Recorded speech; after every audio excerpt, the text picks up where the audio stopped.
भारत और भारत की जी अस्करी क्यादत का दिमाग खराब होया उहदे हवाले नाल सनीचर नूं इंडियन फौज के सालाना सिविल ते मिलिटरी मोबाइल से सेना संवाद 2026 इजहार ख्याल करते हुए इंडिया के आर्मी चीफ को सवाल किया गया कि जे पाकिस्तान ने दोबारा कुछ ऐसा किया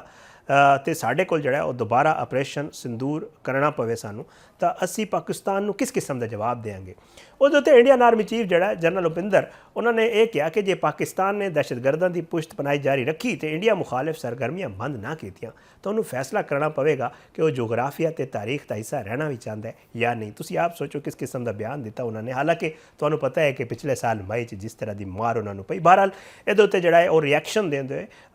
ISPR ने जिहड़ा ये उत्ते रिएक्शन दिता है और उन्होंने भारतीय आर्मी चीफ के पाकिस्तान बारे जिहड़ा हालिया इंटरव्यू है उहदे इश्तियाल अंगेज़ बयान ते सख्त रद्द-ए-अमल दिता है और यह क्या है कि यह भारतीय क्यादत के जहनी दिवालियापन, तंग नज़री ते जंगी जनून की अक्कासी करता है। तर्जमान अफवाज पाकिस्तान ने कहा कि 8 दहाइयां गुजरन के बावजूद भारतीय क्यादत ने तारीख तो कोई सबक नहीं सीखा। मोदी सरकार की मुतकब्बर सोच जनूबी एशिया नूं बार बार जो बुराना धकेल रही है तो भारतीय क्यादत ने पाकिस्तान को अज तक भी दिल तो कबूल नहीं किया। ISPR ने कहा कि हिंदुत्व सोच के बरअक्स पाकिस्तान आलमी सतह उत्ते एक इंतहाई अहम मुल्क के आते तस्लीम शुदा एटमी ताकत है जो जनूबी एशिया के जोग्राफिया ते तारीख का नाकाबिले तरदीद हिस्सा है। ISPR ने वाजे किया कि एक एटमी हमसाए नूं जोग्राफिया तो मिटाण की धमकी देना कोई स्ट्रेटेजिक सिंगलिंग नहीं बल्कि जनून ते जंगी इश्तियाल अंगेज़ी है। हकीकत है कि ऐसी किसी भी जोग्राफियाई तबाही के असरात यकीनन दो तरफा ते हमगीर होंगे। तर्जमान अफवाज पाकिस्तान ने मुतनबा किया कि भारतीय क्यादत जनूबी एशिया नूं एक और बहरान या जंग के दलदल च न धकेले क्योंकि किसी भी नवी जंग के नताइज न सिर्फ पूरे खिते बल्कि उदों जिहड़ा उस तो बाहर भी तबाहकुन हो सकते हैं। दूजे पासे अकलीयत मुखालिफ सरगर्मियां के इल्ज़ामात के बाद हिंदू दहशतगर्द तंजीम RSS शदीद आलमी दबाव आ गई है। रॉयटर्स के मुताबिक RSS ने हिंदुत्व अकलीयतां के खिलाफ जिहड़ा तशद्दुद के नज़रिए नूं फरोग दिता है। RSS कई बारी अपने शिद्दत पसंद रुझानात की वजह तो पाबंदियां का भी शिकार रही है। रॉयटर्स अपनी रिपोर्ट दस रहा है BJP के दौर हुकूमत RSS की नफरत अंगेज़ सियासत नूं अरूज हासिल होया अते राम मंदिर ते कश्मीर की खसूसी हैसीयत खत्म करना RSS एजेंडे दियां दो वड्डियां कामयाबियां समझियां गई। रॉयटर्स ये कह रहे हैं अमरीकी कमीशन बराए बैनुल अक़वामी मजहबी आज़ादी ने RSS उत्ते पाबंदी लाने की भी सिफारिश कर दी है। अमरीकी कमीशन ने RSS नूं अकलीयतां के खिलाफ तशद्दुद ते अदम बर्दाश्त नाल जोड़िया है और सिफारिशात विच RSS के असासे मुंजमद करन ते अमरीका विच दाखले उत्ते पाबंदी की तजवीज़ भी शामिल है। पाबंदियां तो बचण लई RSS ने आलमी सतह ते लॉबिंग मुहिम भी शुरू कर दी है। यह कहना है रॉयटर्स का अपनी रिपोर्ट दबाव वधाण के बाद RSS के रहनुमा अमरीका, बरतानिया ते जर्मनी में जड़ा है दसिया जा रहा है कि वह सरगर्म हो गए हैं। दिल्ली RSS के जनरल सैकटरी जड़ा उन्होंने ब्रीफिंग दी तो यूरोप ते एशिया में मजीद लॉबिंग का भी ऐलान किया। रॉयटर्स ये दस रहे हैं कि RSS के रहनुमा मोदी हुकूमत तो मजहबी शिदत पसंदी का लेबल हटाने की भी कोशिश कर रहे हैं और 1925 तो कायम RSS महात्मा गांधी के कत्ल भी मुलविस रही। ये दसिया गया रॉयटर्स की रिपोर्ट RSS ने अमरीका जड़ा लॉबिंग फर्म की खिदमात भी हासिल कर रखे हैं और सियासी महरीन भारतीय अवाम दियां टैक्स रकूम का इस्तेमाल सियासी महरीन के मुताबिक जड़े भारतीय अवाम ने उन्होंने टैक्स रकूम का इस्तेमाल जो एक दहशतगर्द तंजीम का इमेज बेहतर करने किया जा रहा है। मोदी हुकूमत अपने शिद्दत पसंद नज़रियात की वजह तो आलमी दबाव च और मोदी भी RSS नाल वाबस्तगी है और वो जो शाइनिंग इंडिया के बयानी है उन्होंने भी खत्म कर दिता है। मोदी ने खुद ही अकलीयतां के खिलाफ नफरत जो तशद्दुद अंगेज़ कार्रवाइयां ने वो यूरोप ते भारत के तल्लुकात वड्डे रुकावटां पैदा कर रहे हैं। ये कहा जा रहा है माहिरीन की तरफ को। हाल दी तुसीं वेखिया कि पाकिस्तान ते भारत के हालात जड़ा है वो काफ़ी खराब ने। भारतीय जारियत के बाद जो मार्का हक होया उसके बाद भारत को सब तो वड्डी शिकस्त का सामना करना पिया। ये फौजी हार तो बाद भारत जड़ा है आहिस्ता आहिस्ता इस फौजी हार तो बाद जी सफारती तनाई है वह भी शिकार होया। हुण जड़ा भारत के अंदर जड़ा ये इशारे दिते जा रहे हैं कि पाकिस्तान नाल दोबारा गलबात शुरू की जा सकती है। भारतीय खुफिया एजेंसी इदारे दे सरबराह AS दौलत RSS के सैकटरी जनरल जड़ा है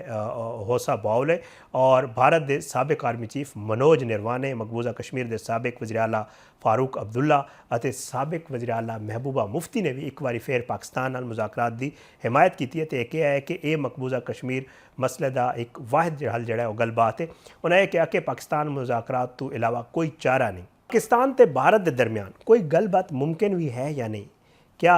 ऐसा नहीं कि भारत अपनी शर्मिंदगी मिटाने ਲਈ ਫਿਰ ਜਿਹੜਾ ਹੈ ਉਹ ਮੁਜ਼ਾਕਰਾਤ ਦੀ ਗੱਲ ਦਾ ਜਿਹੜਾ ਹੈ ਮੁਜ਼ਾਕਰਾਤ ਦਾ ਡਰਾਮਾ ਰਚਾ ਰਹੇ ਹੈ। ਭਾਰਤ ਮੁਜ਼ਾਕਰਾਤ ਸ਼ੁਰੂ ਕਰਕੇ ਇਹ ਵੀ ਕੋਈ ਪੋਸੀਬਿਲਿਟੀ ਹੈ ਕਿ ਕੋਈ ਫਾਲਸ ਫਲੈਗ ਆਪਰੇਸ਼ਨ करे और ਉਹਦਾ ਇਲਜ਼ਾਮ ਜਿਹੜਾ ਹੈ ਉਹ ਝੂਠਾ ਇਲਜ਼ਾਮ ਪਾਕਿਸਤਾਨ ਤੇ ਪਾ ਦੇਵੇ ਇਹ ਔਰ ਜਾਂ ਮੁਜ਼ਾਕਰਾਤ ਦੀ ਜਿਹੜੀ ਕੋਸ਼ਿਸ਼ ਹੈ ਇਹਦੇ ਵਿੱਚ ਕਿਤਨੀ ਸਿੰਸੀਅਰਿਟੀ ਹੈ ਔਰ ਭਾਰਤ ਕਿਆ ਜਿਹੜਾ ਹੈ ਇਹ ਮੁਜ਼ਾਕਰਾਤ ਵਾਕਈ ਸ਼ੁਰੂ ਕਰਨਾ ਚਾਹੁੰਦਾ ਹੈ ਜਾਂ ਨਹੀਂ ਔਰ ਪਾਕਿਸਤਾਨ ਦੇ ਜਿਹੜੇ ਸਫਾਰਤੀ ਕਾਮਯਾਬੀਆਂ ਤੇ ਅਮਰੀਕੀ ਸਦਰ ਦੀ ਜਿਹੜੀ ਚੀਨੀ ਸਦਰ ਨਾਲ ਹਾਲੀਆ ਮੁਲਾਕਾਤ ਤੋਂ ਬਾਅਦ ਭਾਰਤ ਦੇ ਜਿਹੜੇ ਮਹਦੂਦ ਕਿਰਦਾਰ ਨੂੰ ਉਹਨੂੰ ਵੇਖ ਕੇ ਕਿਆ ਭਾਰਤ ਆਪਣੇ ਸੰਗੀਨ ਗਲਤੀਆਂ ਦਾ ਉਹਨੂੰ ਅਹਿਸਾਸ ਹੋ ਗਿਆ ਜਾਂ ਫਿਰ ਉਹ ਸਮਾਰਟ ਪਲੇ ਦੀ ਕੋਸ਼ਿਸ਼ ਕਰ ਰਹੇ ਇਸ ਸਾਰੇ ਮਾਮਲੇ ਤੇ ਗੱਲ ਕਰਨ ਵਾਸਤੇ ਮੇਰੇ ਨਾਲ ਮੌਜੂਦ ਨੇ ਮੇਜਰ ਜਨਰਲ ਰਿਟਾਇਰਡ ਡਾਕਟਰ ਸਮਰੇਜ ਸਾਲਿਕ ਸਾਹਿਬ ਬਹੁਤ ਬਹੁਤ ਸ਼ੁਕਰੀਆ ਸਰ ਤੁਸੀਂ ਪ੍ਰੋਗਰਾਮ ਵਿੱਚ ਸ਼ਿਰਕਤ ਕੀਤੀ ਸਭ ਤੋਂ ਪਹਿਲਾਂ ਤਾਂ ਇਹ ਦੱਸੋ ਕਿ ਤੁਸੀਂ ਵੀ ਸੁਣਿਆ ਹੋਵੇਗਾ ਜਿਹੜਾ ਭਾਰਤੀ ਆਰਮੀ ਚੀਫ ਦਾ ਇੱਕ ਬਿਆਨ ਆਇਆ ਔਰ ਉਹਨਾਂ ਨੇ ਪਾਕਿਸਤਾਨ ਦੇ ਹਵਾਲੇ ਨਾਲ ਜਿਹੜੀ ਗੱਲਬਾਤ ਕੀਤੀ ਹੈ ਇਸ ਬਿਆਨ ਨੂੰ ਤੁਸੀਂ ਕਿਸ ਤਰ੍ਹਾਂ ਵੇਖ ਰਹੇ ਹੋ ਸਭ ਤੋਂ ਪਹਿਲੇ ਤੁਹਾਡਾ ਸ਼ੁਕਰੀਆ ਕਿ ਤੁਸੀਂ ਮੈਨੂੰ ਆਪਣੇ ਪ੍ਰੋਗਰਾਮ 'ਚ ਲਿਆ देखो मैं ये कहना कहांगा कि एक दुश्मन जिन्हों के एक साल पहले मई 25 बहुत बुरी शिकस्त हुई और सिर्फ अस्करी महाज नहीं बल्कि सफारती महाज तै बयानिए की जंग मीडिया की डोमेन और साइबर की डोमेन हर डोमेन च उन्होंने बहुत बुरे तरीके शिकस्त हुई और मैं भी देखना कि उस शिकस्त तो बाद उन्होंने कमबख्ती का खात्मा नहीं हो रहा आए दिन उन्होंने कोई ना कोई मसला हो रहा था कदे उन्होंने ਪ੍ਰੈਜ਼ੀਡੈਂਟ ਟਰੰਪ ਨਾਲ ਉਹਨਾਂ ਦਾ ਇੱਕ ਬਹੁਤ ਹੀ ਖਾਸ ਰਿਸ਼ਤਾ ਹੈ ਉਹ ਹਰ ਦੂਸਰੇ ਦਿਨ ਕੋਈ ਨਾ ਕੋਈ ਐਸੀ ਸਟੇਟਮੈਂਟ ਦਾਗ ਦਿੰਦੇ ਨੇ ਜਿਹਦੇ 'ਚ ਇੰਡੀਆ ਨੂੰ ਹੋਰ ਛੋਟਾਪਨ ਮਹਿਸੂਸ ਹੁੰਦਾ ਹੈ ਇਸ ਸਿਚੁਏਸ਼ਨ 'ਚ ਮੈਂ ਸਮਝਦਾ ਕਿ ਇੱਕ ਦੁਸ਼ਮਣ ਜਿਹੜਾ ਹੈ ਇਸ ਤੋਂ ਇਲਾਵਾ ਇਸ ਤਰ੍ਹਾਂ ਦੀ ਗਿੱਦੜ ਬਗੀਆਂ ਤੋਂ ਇਲਾਵਾ ਉਹਦੇ ਕੋਲ ਕੀ ਤਵੱਕੋ ਤੁਸੀਂ ਕਰ ਸਕਦੇ ਹੋ ਮੇਰੇ ਨਜ਼ਦੀਕ ਇਹਦੇ ਤਿੰਨ ਜਿਹੜੇ ਪਹਿਲੂ ਹੋ ਸਕਦੇ ਨੇ ਇੱਕ ਤਾਂ ਇਹ ਹੈ ਕਿ ਅੱਜ ਕੱਲ੍ਹ ਇੰਡੀਆ ਦੇ ਅੰਦਰ ਐਸੇ ਕੁਝ ਦਾਨਿਸ਼ਮੰਦ ਲੋਕ ਇਹ ਗੱਲਾਂ ਕਰਨਾ ਸ਼ੁਰੂ ਹੋ ਗਏ ਨੇ ਜਿਨ੍ਹਾਂ 'ਚ ਉਹਨਾਂ ਦਾ ਐਕਸ ਡੀਜੀ ਰॉ ਦੌਲਤ ਸਾਹਿਬ ਉਹਨਾਂ ਵੀ ਕਿਹਾ ਹੈ ਕਿ ਪਾਕਿਸਤਾਨ ਨਾਲ ਤੁਸੀਂ ਆਪਣੇ ਤਾਲੁਕਾਤ ਬਿਹਤਰ ਕਰੋ ਔਰ ਉਹਨਾਂ ਦੇ ਨਾਲ ਰਵਾਬਤ ਆਪਣੇ ਬਹਾਲ ਕਰੋ तो इस तरह ਦੀਆਂ ਆਵਾਜ਼ਾਂ ਉੱਠਣੀਆਂ ਸ਼ੁਰੂ ਹੋ ਗਈਆਂ ਨੇ ਇੰਡੀਆ 'ਚ ਜੋ ਮੈਂ ਸਮਝਦਾ ਕਿ ਬਹੁਤ ਹਕੀਕਤ ਪਸੰਦਾਨਾ ਨੇ ਹੁਣ ਇਹਨਾਂ ਆਵਾਜ਼ਾਂ ਨੂੰ ਦਬਾਉਣੇ ਵਾਸਤੇ ਇੱਕ ਜਿਹੜੀ ਫੰਡਾਮੈਂਟਲਿਸਟ ਗਵਰਨਮੈਂਟ ਹੈ ਪ੍ਰਾਈਮ ਮਿਨਿਸਟਰ ਮੋਦੀ ਦੇ ਅੰਡਰ ਜਿਹਦਾ ਰਵੱਈਆ ਜਿਹੜਾ ਉਹ ਬਹੁਤ ਮੈਂ ਸਮਝਦਾ ਕਿ ਕੌਮੀਅਤ ਪ੍ਰਸਤ ਰਿਹਾ ਹੈ ਉਹ ਜਿਹੜੇ ਨੇ ਉਹ ਜ਼ਾਹਿਰ ਹੈ ਇਹ ਆਵਾਜ਼ਾਂ ਉਹਨਾਂ ਵਾਸਤੇ ਅੱਛੀਆਂ ਨਹੀਂ ਉਹ ਅੱਛੀਆਂ ਨਹੀਂ ਸਮਝਣਗੇ ਕਿਉਂਕਿ ਉਹ ਤਾਂ ਚਾਹੁੰਦੇ ਨੇ ਕਿ ਪਾਕਿਸਤਾਨ ਨਾਲ ਜਿਹੜੀ ਦੁਸ਼ਮਣੀ ਹੈ ਔਰ ਉਸ ਤੋਂ ਫਾਇਦਾ ਉਠਾਉਣ ਇੱਕ ਤਾਂ ਇਹ ਪਹਿਲੂ ਹੋ ਸਕਦਾ ਕਿ ਇਹਨਾਂ ਆਵਾਜ਼ਾਂ ਨੂੰ ਦਬਾਉਣਾ ਦੂਸਰਾ ਇਹ ਹੈ ਕਿ ਉਹਨਾਂ ਦੀ ਜਿਹੜੀ ਅਸਕਰੀ ਕੁਵਤ ਹੈ ਉਹਨਾਂ ਦੀ ਜਿਹੜੇ ਅਫਵਾਜ ਨੇ ਉਹਨਾਂ ਦੀ ਜਿਹੜੀ ਆਵਾਮ ਹੈ ਉਹਨਾਂ ਦਾ ਮੋਰਲ ਬਹੁਤ ਡਾਊਨ ਹੈ ਕਿਉਂਕਿ ਜਿਸ ਤਰ੍ਹਾਂ ਮੈਂ ਪਹਿਲੇ ਕਿਹਾ ਕਿ ਮਈ ਤੋਂ ਬਾਅਦ ਉਹਨਾਂ ਦਾ ਸਟੇਚਰ ਜਿਹੜਾ ਉਹ ਛੋਟੇ ਤੋਂ ਛੋਟਾ ਹੋ ਰਿਹਾ ਹੈ ਉਹਨਾਂ ਦੀ ਕਮਬਖਤੀ ਖਤਮ ਨਹੀਂ ਹੋ ਰਹੀ ਤਾਂ ਇਹਦਾ ਮਤਲਬ ਹੈ ਕਿ ਇਹ ਵੀ ਹੋ ਸਕਦਾ ਹੈ ਕਿ ਉਹਨਾਂ ਨੂੰ ਥੋੜ੍ਹਾ ਜਿਹਾ ਉਹਨਾਂ ਦਾ ਜਿਹੜੇ ਜਜ਼ਬਾਤ ਨੇ ਉਹਨਾਂ ਨੂੰ ਠੰਡਾ ਕੀਤਾ ਜਾਏ ਔਰ ਉਹਨਾਂ ਨੂੰ ਥੋੜ੍ਹੀ ਬਹੁਤ ਇੱਕ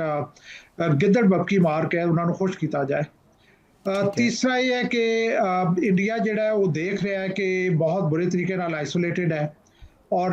ਇੰਡੀਆ ਜਿਹੜਾ ਉਹ ਜੋ ਕੁਝ ਕਰਨਾ ਚਾਹੁੰਦਾ ਸੀ ਪਾਕਿਸਤਾਨ ਨਾਲ ਮਈ 25 'ਚ ਉਹ ਸਾਰਾ ਕੁਝ ਉਹਦੇ ਨਾਲ ਖੁਦ ਹੋ ਗਿਆ ਉਸ ਸਿਚੁਏਸ਼ਨ ਤੋਂ ਨਿਕਲਣ ਵਾਸਤੇ ਵੀ ਉਹ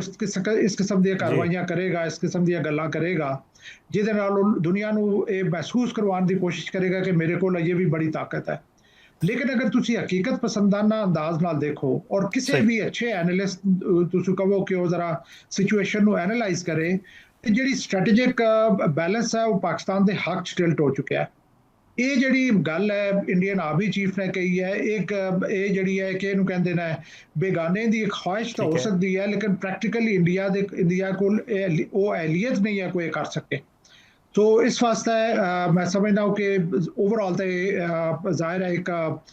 काबिल मजम्मत गल है लेकिन सानू इस तक कोई घबराहट या परेशान होने वाली गल नहीं है समरे साले साहब ये दसो कि क्या वाकई कोई गलबात मुमकिन भी है या सिर्फ अपनी जी एक खिफत है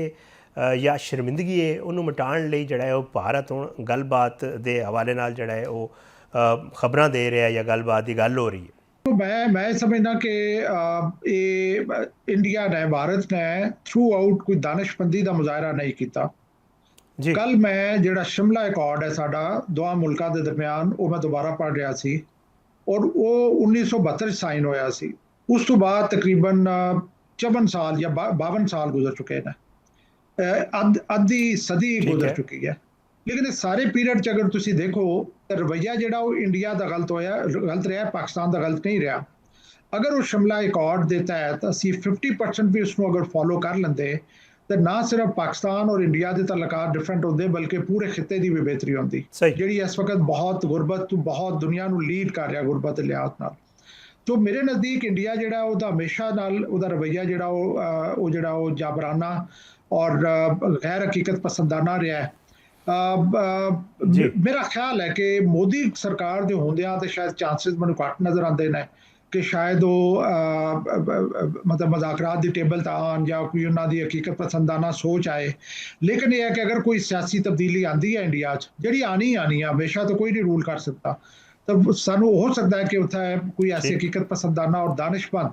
ਲੀਡਰਸ ਆਉਣ ਜਿਹੜੇ ਸਮਝਣ ਕਿ ਇਹ ਜਿਹੜੀ ਦੁਸ਼ਮਣੀ ਹੈ ਇਹਦੀ ਵਜ੍ਹਾ ਤੋਂ ਨਾ ਸਿਰਫ ਪਾਕਿਸਤਾਨ ਔਰ ਇੰਡੀਆ ਦੀ ਆਵਾਮ ਦਾ ਨੁਕਸਾਨ ਹੋ ਰਿਹਾ, ਪੂਰੇ ਖਿੱਤੇ ਦੀ ਆਵਾਮ ਦਾ ਨੁਕਸਾਨ ਹੋ ਰਿਹਾ।